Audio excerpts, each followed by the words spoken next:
It's time for That Was the Woke That Was. The topical quiz show that goes through all of the wokest stories of the week. She has been fame hungry from the get-go.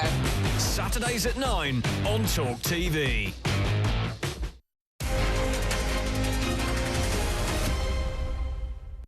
Good morning to you. It's Tuesday the 15th of August. You're watching Breakfast with me, Julia Hartley-Brewer, on Talk. In the last few hours, Donald Trump has been facing a fourth set of criminal charges over his attempts to overturn the result of the 2020 US presidential election, this time including racketeering charges by the state of Georgia. We'll talk about that up next. Meanwhile, the EU has rejected a deal to allow the UK to send Channel migrants back to France to help tackle the small boats crisis.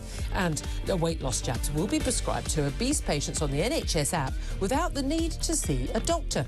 Why don't we just not employ any doctors at all anymore? 6:33 is the time. This is Talk Breakfast. Well, good morning to you. Thank you very much indeed for your company. Very much appreciate you joining me.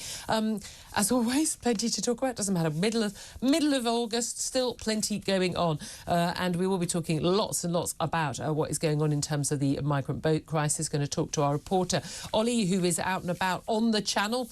Looking a little bit worse for wear, bobbing around on the Channel seas. I have to say they might be suitable for many, but not for all of us this time in the morning. But it is the breaking news overnight that Donald Trump is now facing a fourth set of criminal charges in a Georgia court. They've indicted the president for trying to illegally overturn the 2020 election. Includes RICO charges. These are racketeering charges. These were originally brought in to be used against the mafia. For that, if he was convicted, or any of the other 18 people who have been charged with him, including former New York Mayor Rudy Giuliani and his former Chief of Staff Mark Meadows, could face 20 years behind bars. And crucially, very different from the other three sets of federal charges brought against him so far, no possibility of a presidential pardon in the event of those charges for him being found guilty. He, of course, issued a statement overnight insisting on his innocence. He's, of course, as always, said these are political trumped-up charges, a witch hunt, etc., etc. Well, let's talk about this with Sam Armstrong, who is a political commentator and joins us now. Good morning to you. Good morning, Julia.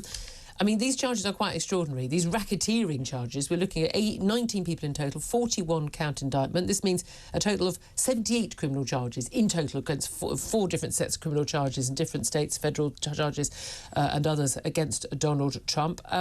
This particular one, we knew about one of the key issues in this case very early on, back in January 2021, this leaked phone call of Donald Trump calling Georgia's top election official to say, can you find me 11,780 votes? Basically, it's this close in this election. If you find me those votes, we can we can win Georgia and win the election. Is this witch hunt? Is this a witch hunt? Is this politically motivated, or are these charges fair?